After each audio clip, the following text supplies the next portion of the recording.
Hello, everybody, and welcome to the Servant Aftershow, which is being presented by the Hollywood Critics Association. My name is Heather Wixson, and I am joined by my co-host, Rick Hong. And for this week's episode, we are joined by Shannon McGrew. Hello, everybody. Hello. Welcome, Shannon, and welcome, everybody. Thank you. Yes, thanks for joining us, Shannon. It's fun because, you know, I think everybody who comes into this, we're all fans, so we get to kind of gush and have some fun. And I think the best thing about Servant is, like, even though I know we've seen like ahead of things, sometimes I forget about what's still to come when I'm going back and rewatching episodes. So I get caught up in all the details again. And I don't know if it's like the same thing for you guys, but rewatching this episode, I was really, really tense. And Leanne is doing nothing to relieve my tensions. And this episode, which is called Hive, I thought was really interesting about. We're starting to really get a sense of just what Leanne is capable of. And I'm just curious for you guys, have you thought about, like, what is Leanne? Like, we talked about this a little bit last week, Rick, when we saw certain things with like the concrete falling from the house and things like that, you know, Jericho coming back and things like that. Like, are we any closer to figure out just exactly what she is capable of? Because I'm still a little bit in the dark. Go ahead. Oh, go ahead, Shannon, please. Oh no, I was just gonna say I fully believe we'll never actually know because it's an M. Night Shyamalan joint, and so like I never know what's going on. I have absolutely, like, I still never know what's going on. Like, but I think that's the beauty of this series too, is that we're in season 3 and we're still hooked. We're still trying to figure it out. It kind of keeps us from being bored because the hook is still there. Like, I can't imagine a person that started this series and then got bored and stopped watching in season 3. I can only imagine like our scenario where we're still hooked, even though we're in season 3, you know, even though we're trying to figure out, okay, maybe she's this, maybe she's that. We don't know, but that's the beauty of why we like this show, is that we still don't know. Yeah. And whenever that moment comes, I think across the board, we can all agree that it's something supernatural that's involved in some form, because I don't think anything that she's doing would be natural, but I could be wrong. I think it's supernatural. Oh, it's very unnatural. Yeah. And I think also too, what's interesting is because the more I think about this, like, because we know she comes from a group that, you know, they obviously they do things to themselves in order to bend their will of sorts, in terms of, like, we saw the video at the end of season 2 where, you know, they had to basically self-flagellate in order to bring about some sort of change, whatever their desired change was, and they had to sacrifice themselves. So obviously everybody in this group has some sort of capability, but there's something about Leanne that keeps her on a different level from everybody else, which I think is interesting. Like, is she the Messiah? Like, I don't know. Like, it's just kind of fun for me because I, you know, I'm somebody who grew up on like X-Files, so conspiracy TV is like my favorite. So I like to kind of just sit there and pretend like, you know, oh, well, maybe this is, I know it's not aliens. I'm guessing it's not aliens. No. I mean, if this was aliens, then I would be very, very, very, very Lady in the Water disappointed. I've actually never seen that movie. Oh, then you're okay. Then you're still good. And believe me, it's not, that one doesn't really count in the Shyamalan library. So don't worry. I have a funny story about that, and then we'll jump back into Servant. But I remember it was in like 2008, and I was sleeping one night, and I had HBO on, and I actually, in my dreams, I could hear Lady in the Water playing on the TV. Like, because somehow, you know, it's like sometimes you watch TV when you're sleeping and like things kind of seep into your subconscious. Sure. And my subconscious was so bored that I actually woke myself up to turn off my TV. And I've never had that happen before. So I've never actually sat and watched Lady in the Water, because I figured if I was too bored in my subconscious, I don't know that I would be okay to spend 2 hours of my waking time watching it. But I feel like I should give it a chance sometime. But Same. But yeah, no. Then you'd be. Although I will say though, I haven't even watched Airbender either. So even though that's not one that was written by him, but yeah, that one I was a little iffy on, just because like the difference, like the source material and things like that. I was like, yeah, but this other thing already exists of it. Like, do I need this? And from what I've heard, it's been okay. But the thing is, Knight has given us so many things to enjoy throughout his career, which I think is really fun. That he's somebody who can always keep us guessing. Whether it's something like Old or The Visit, or Glass or Unbreakable, and going. Yeah, I like Devil too. Yeah, I actually have a credit on that movie. That was actually back in my days when I used to work for a special effects shop. Oh, I was thinking maybe you are the devil, but okay, never mind. That was our secret, Rick. Now we're gonna have to have a talk about this afterwards. But we actually worked on that film, and it was really fun to kind of like. Knight came into the shop and I was like starstruck and everything like that. And I barely said like 3 words and everything, but I think I might be like credited as like office manager for it and stuff like that, which was kind of fun. So, and the Dowdells came in and all that kind of stuff. And that was the first time I ever saw Logan Marshall Green like up close. And I was oh boy. Yeah. Nice. So, I love that. Yeah, but I actually did like Devil a lot. I was kind of surprised because I sometimes you never know if it's gonna translate. That was kind of his trajectory of where, he was kind of like he kind of bottomed out a little bit with Lady in the Water. Yeah. And then he kind of bounced like Devil was kind of like the step to bounce him back to where we kind of like our expectation is at with Shyamalan or whatever. So and that was like a good springboard for him to like kind of jump back into the sphere of like the world that we love of M. Night Shyamalan. Yeah, I think The Visit did that too, even more so, just because that was super disturbing.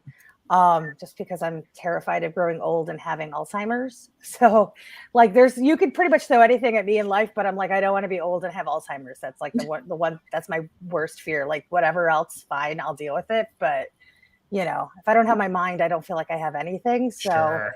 But yeah, that was terrifying. And I love the fact that, again, here we are like 6 or 7 years removed from when, kind of this second or third phase of his career. Like we're diving into this show that it's like every episode has these little pockets of mysteries. And you're like, where is this all going to lead up to?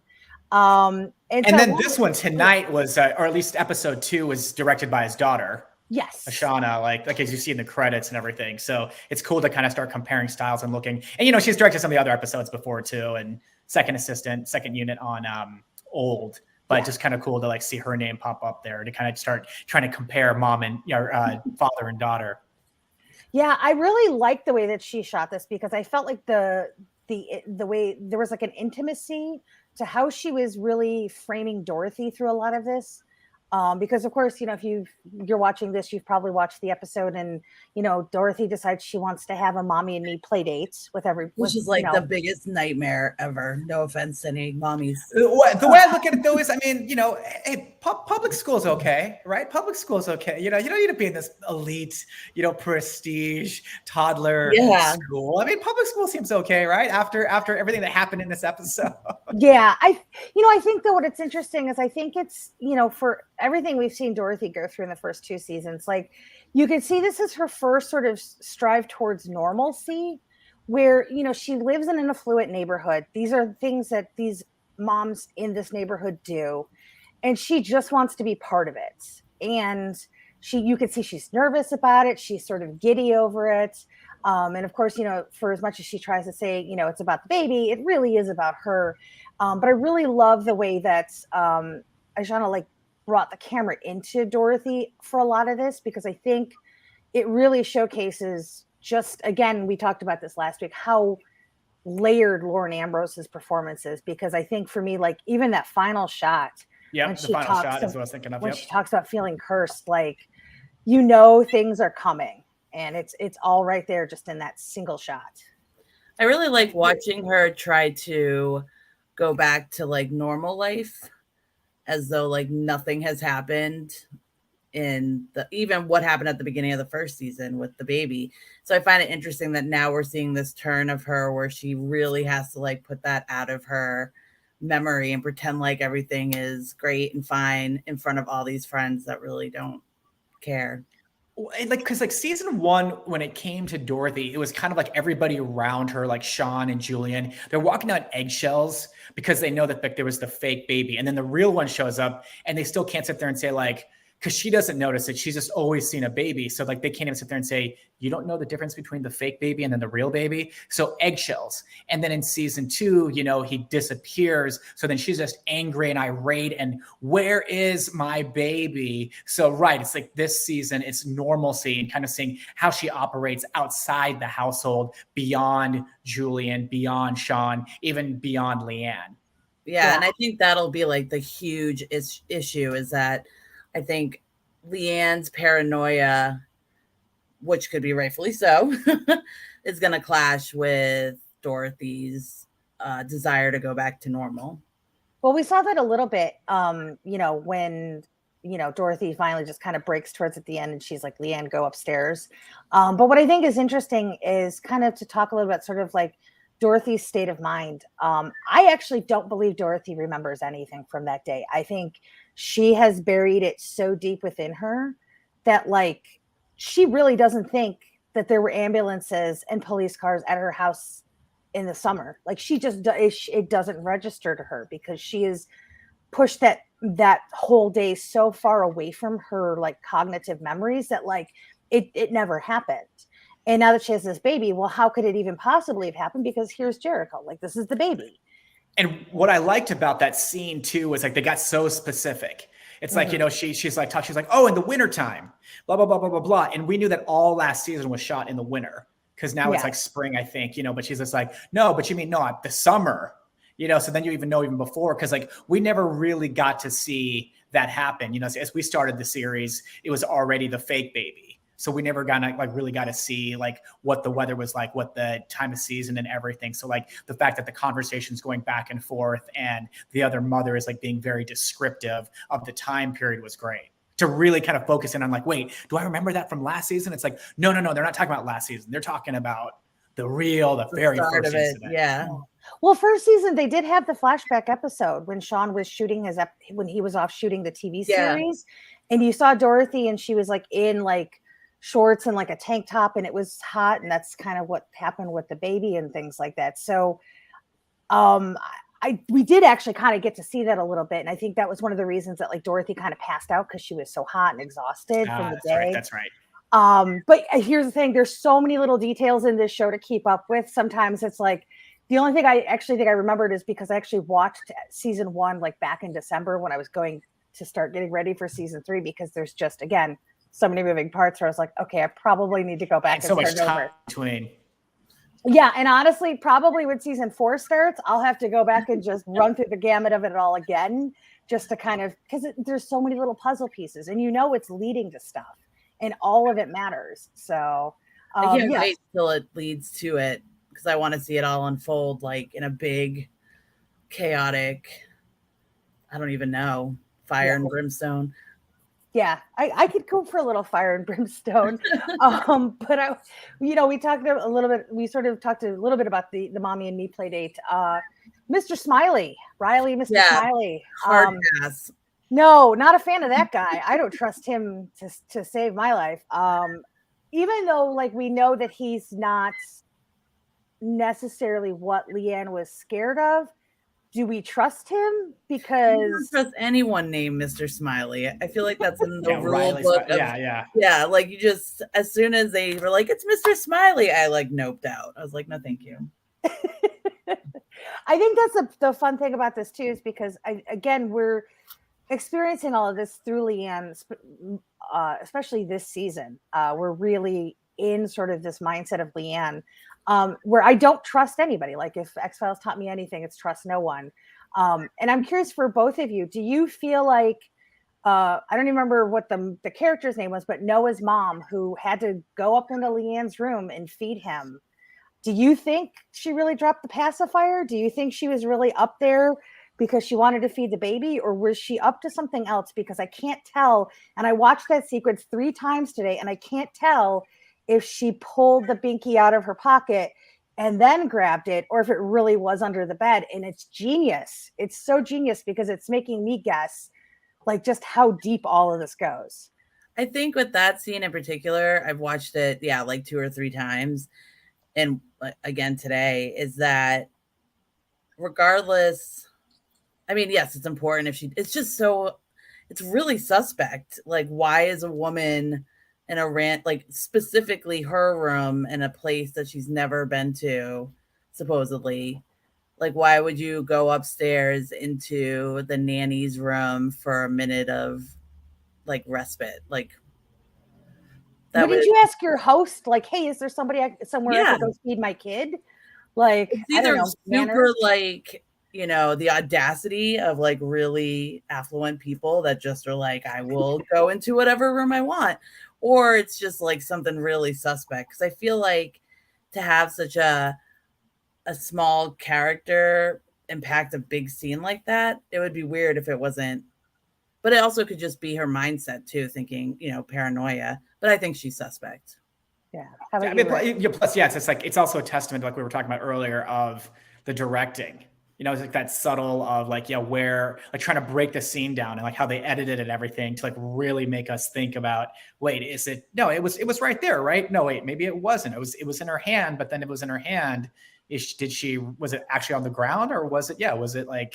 And Leanne's referring to it, and that's, you know, we've got to go back, and that's what we did. Like we went back and watched it. You know, it's not just we watched it once. We're like, oh wait, let's scroll back and see if we can kind of detect it. And it's also kind of like that's how the episode's kind of set up as well too, with all the security cameras. You know, even they're going back and playing stuff back and watching. Yeah, I think just like, and she just seemed really rude about it and like not it's just all weird. Like it's just a weird. I think it's a really important scene that we'll find out at some point. How it ties into everything. Yeah, someday. See, we should have seen her back. She should have been like, hey, wait, let me check your back. You know, Julian, step out for a second and let me check her back and see if there's any like scars on it. That's what should have happened. Yeah, back check for everybody who walks in. Which you mentioned Julian, and of course, Julian and Vera are there to kind of run back up on it. And the more time that I spend with them, the more I kind of love them. Like, you know, I know Julian and Leanne are doing whatever they're doing on the side. But I really like Julian and Vera together. And it's like watching them sort of playing detective on their surveillance footage. Like, I love the fact that Julian, like, he's known Leanne for a while now, but he's like, oh, she was definitely on the roof and she definitely like jiggled this hive loose. And that would require Leanne to have known there was a hive up there to begin with. And like, it's so implausible, but for him, he's like, no, she's doing this for a reason. And then that brings us to, you know, this sort of other, you know, can of worms is like, well, who is Jericho? Like, is he like the reincarnation of the actual baby? Does he belong to Leanne? You know, what is his status? And I think it was a really interesting way to keep the family unit going and showing just how they're all trying to be there with Leanne, regardless of whether or not they totally believe what she believes, but also introducing more things, because I've been wondering since, you know, the baby first reappeared, like, well, how do you get this baby? Like, is it, you know, how does that exactly work? And like, I mean, you know, kids are so much work. Like if anything is trying to show you maybe don't have kids, is, you know. I wanted to actually, sorry, I didn't mean to interrupt. No, go ahead. Kind of piggyback off something you said, and it has to do with Julian's girlfriend, who I do not trust straight up in this role. I think she has a whole backstory, 100%. And that's funny because I totally love her and I want like her and Julian to succeed. So I'm totally like, I'm team Vera. So that's probably going to come back to bite me in the butt, like by the end, because I haven't watched past episode 5 yet. So I don't know what happens in the back. Oh, I don't either. So my trust may not be exactly in the right place, which will be interesting, but I guess it shows what a sucker I am. So. No, she asks very specific questions that I'm like, okay, if this is like a new relationship and you're with somebody that's an addict, but you're really focused on like his nanny and asking specific questions, it just seems, maybe I just am suspect of everyone. That's the beauty of the show. I mean, the other thing about this too is that, you know, we talked about it where Julian hasn't, he's always looking at Leanne as suspect or like whatever. He hasn't dropped it. He hasn't dropped that issue, as if you see with Sean. Sean's kind of going back to he's kind of like Dorothy. He's kind of going back to like, wow, maybe my life is like finally normal. My wife seems pretty normal. My child is back. My hand's not burnt anymore. I can smell again. So he's just back to like being a chef, and he's not distracting himself of who is Leanne, and not distracting himself with, like the baby, because the baby's there, even though they are catering to her in terms of kind of the paranoia she has about who's coming. Sean's kind of back to life. Whereas Julian has not dropped the mystery of, wait, we had a fake baby here. The baby disappeared. We've had a lot of weird people show up, and Leanne is paranoid. And at the same time, right, like he was like telling Vera, he's just like, I don't know if she's the actual mother of this kid or what's going on. So that's good. That's cool to like see with the show that Julian still is, no. The rest of you guys may have like brushed everything underneath the rug, but I still see the dirt. It exists. Yeah. I think it's important to have that anchor too, because kind of like what you just said, it's like, whose baby is this? It's like the biggest, and everybody's like, we're just going to push forward and act like it's our baby. And he has, Julian has all these problematic elements to him, but he's essentially the only person being like, you guys, where did this baby come from? Yeah. Whether it's for insidious reasons eventually, to get back or whatever, it's still, he's the only one that seems to be grounded in that fact. Yeah. I will say, I think with Vera, women's intuition is a funny thing. And I'm willing to bet that probably a lot of her focus directed at Leanne probably comes from she suspects something. And who knows? Doesn't know what, but. And they, have a tenuous relationship, Julian and Leanne. I don't know how much we're allowed to like give away, but like having their own, background, and Vera may be like, is there more to this than you originally let on? Who knows? Yeah, I mean, she's, and if you're Vera for the first time, maybe, and you step in and you see Leanne, like she's cute. She's cute. She's always there. So it's like, if you're the new girlfriend, it's still like suspect to sit there and say, wait, you're over at your sister-in-law's all the time, and she has this cute nanny. It's it's kind of the reverse thing of, it's not the husband that should be worried about being tempted with the nanny, but it's the brother-in-law comes over. And so like, if you're the girlfriend to the brother-in-law, who, right, is this newly recovered health nut kick addict, former addict or whatever, then, you're going to be suspect. Which anybody would be on either end. It's like, if you're a guy or if you're a girl, there's always like someone else that's attractive swarming around. You're going to be suspect about what the relation dynamic is, and hence maybe why all the questions. And kind of touching upon that too, it'll be interesting to see as Julian, becomes sober, where his addiction will show up in other ways, whether it's his obsession with finding out who Leanne is, because you can't ever like really kick that. So I like that they're like, oh, he's a health nut now. Oh, I'm going to watch all these videotapes. And it's like interesting to see how the addiction is now being kind of displaced into other areas of his life. Yeah, no, definitely. And I one of the things and again, this is a show that's meticulously crafted from top to bottom, but I thought specifically the sound design of this episode was really interesting because of how they were able to filter the sound through certain scenes when like Leanne is watching stuff. And then in a way, it's like all this like sort of like little minimalist dialogue ultimately ends up kind of sounding like the buzzing bees, which I didn't pick up the first time I watched the episode, but I was watching it earlier today and I had it kind of turned up loud because I was really trying to like absorb it. And I was like, gosh, it sounds a little different. And I just, again, it's one of these things where I'm like, do I have to start going back and like pulling apart like the different production levels of this show, because they're giving us these like, they're layering and all these different things. But I will say, like, we all watch a lot of stuff, whether it's TV, movies, whatever it is. The attention to detail that goes into Servant regularly blows my mind. And I don't think that the way that this episode specifically was mixed is any kind of an accident. And I think it very much plays into what happens with it. And also, I've just never seen a house in such an urban area that has so many different problems with bugs. Because of like, one, we have a bee shortage in, basically in our country, and now like they've got like, I mean, we know why there's the moth problem in, in Leanne's room, but then now we've got bees and all these, and there's been other bugs too, because we saw in Leanne's collection from episode 1, she had all kinds of critters there too.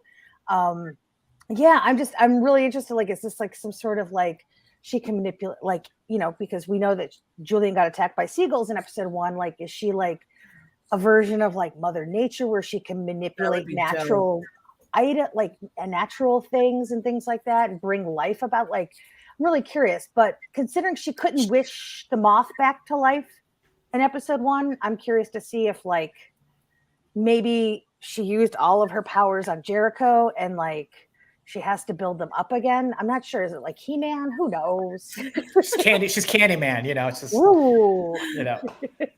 But the bees are swarming around. She just needs a hook. I mean, they seem like pretty docile bees though, because like they kind of swarmed and then just all sort of died out. I am surprised that with all the sugar in the room that they didn't just kind of go towards, because they brought out like bonbons, and like my favorite thing was Dorothy was like, as they're like running for their life, she's like, but there's tres leches. And I was just like, you think anybody cares about tres leches right now? Like, they're getting out of there so their kids don't get stung. But yeah, it was an interesting episode because I think on the surface, it doesn't seem like it's adding a whole lot to the story. But I think when you really look at it, as we know, the devil's in the details. And I think that there's some very telling things about this episode that are going to pay off, which means like by the time we get to the end of this show, Rick, like we're going to have to keep rewatching these episodes just to like figure out where it's all leading. So. And this is like, I mean, if it's episode 2 in season 3 too, it's like, like we heard the discussion in the very beginning where, it's like, oh, Sean didn't tell you, he says like, oh my gosh, I'm so sorry, I was supposed to tell you. And she's just like, I said nobody, it's like having these visitors come into the house. Because every time they've had a visitor come into the house, like, something's gone awry. Yeah. So this time it's like, that's why Leanne's just like, no visitors inside the house. So like, that's, even though, you're right. It's like, maybe it's not moving the story forward necessarily, but I think it's like, but that's a big piece of it is that, well, let's see how the dynamic is when, right, these outside forces are in and we see like Leanne's paranoia and then like it brings up the bees and everything else. Yeah. I also think we'll see Mr. Smiley again. You don't name a character Mr. Smiley and not have some sort of payoff there. But yeah, go ahead. Go ahead. I was gonna say, I think there is like something really interesting about how the power dynamics has shifted, because season 2, when they get Leanne back to the house and they put her in the attic and Dorothy is being just so cruel to her. And this season so far, like Leanne's kind of running the show. But again, if I was like parents who were grieving and suddenly my baby came back to me and it was because of this woman, I guess I'd probably do whatever she told me to do, because she gave you back this major part of your life that you were missing. And so it's interesting because I'm curious if it's just going to, if there's going to become a moment in this series when Leanne gets a little too powerful for her own good, and how that could potentially manifest itself. Like, are we going to have a huge earthquake in the middle of Philly? I don't know, but nothing's impossible, I think, in this show, except aliens, apparently. I agree. Go ahead, Shannon. No, I was going to say, I think that, from what I've seen in with the first 2 episodes, I think, as Sean is kind of learning more or accepting kind of the state of things and seeing what Leanne is kind of capable of thus far, I think that that'll kind of throw a wrench into everything. Yeah. Does that make sense? Yeah. Yeah. I do think also too, I like Sean is like quietly becoming really interesting to me. Like, I love him just in general because of like how tactile his character is, and just watching him cook, because like I can barely put together like the most basic of dinners in like 30 minutes. And he's like, here's 5 courses. That's all Dominican food. And I'm going to slaughter a goat while we're here. And I can do this in 45 minutes. No problem. And I'm just like, how on earth? Like, I could barely get the chicken out of the packaging in like 20 minutes and get it into a pan or something. I do like when she was like, you know, get rid of the goat head, Sean. Like he was just going to leave it around and one of her little fancy friends was going to stumble upon this goat head. That would have been a great moment, actually, because I think that probably would have been unnerving. But I think it's interesting to see how his relationship with Leanne has evolved, because I do feel like in season 1, I think there was like a little bit of where Leanne was kind of fawning over him to a degree. But I feel like now we've sort of evolved where she just sees him as like a protector of her, even though ultimately she's protecting them. But I think it's interesting because there's like that moment when he brings out the champagne, and it's like the first time I think I've seen his face, other than them feeding Jericho in episode 1 of this season, where like all the things that Sean was carrying through season 1 and season 2, like all of that weight isn't there. Like it's just pure joy on Toby Kebbell's face. And I just really like that. I don't know.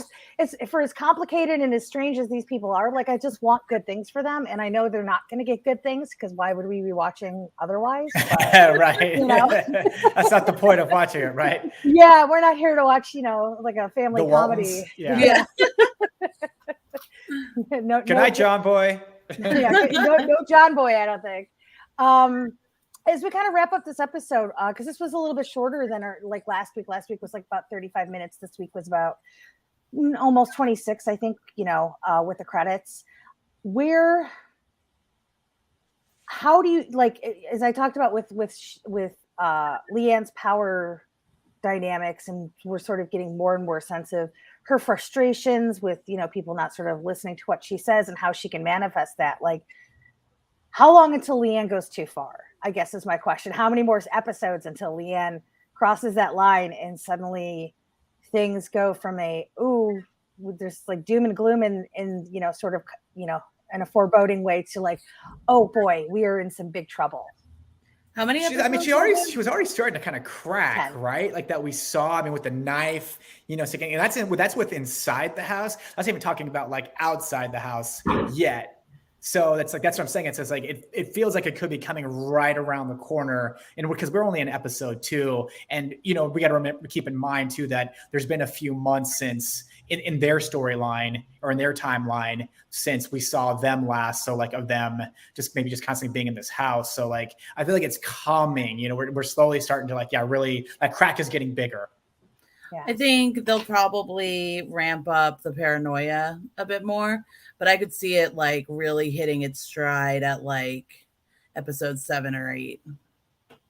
Yeah. I feel like it's you know, I think it's one of those things where I think like the last 3 episodes are going to probably be like this, you know, huge arc where you're going to set everything up in 8. And then I think 9, it's going to come to a crescendo. And then 10, we're going to be left going, oh my God, what just happened? And then we have to wait like, I know, right? Yeah. And then we're off to the final season where they're really probably just going to start off and just keep bang, bang, bang, bang, bang, bang, bang, bang, bang.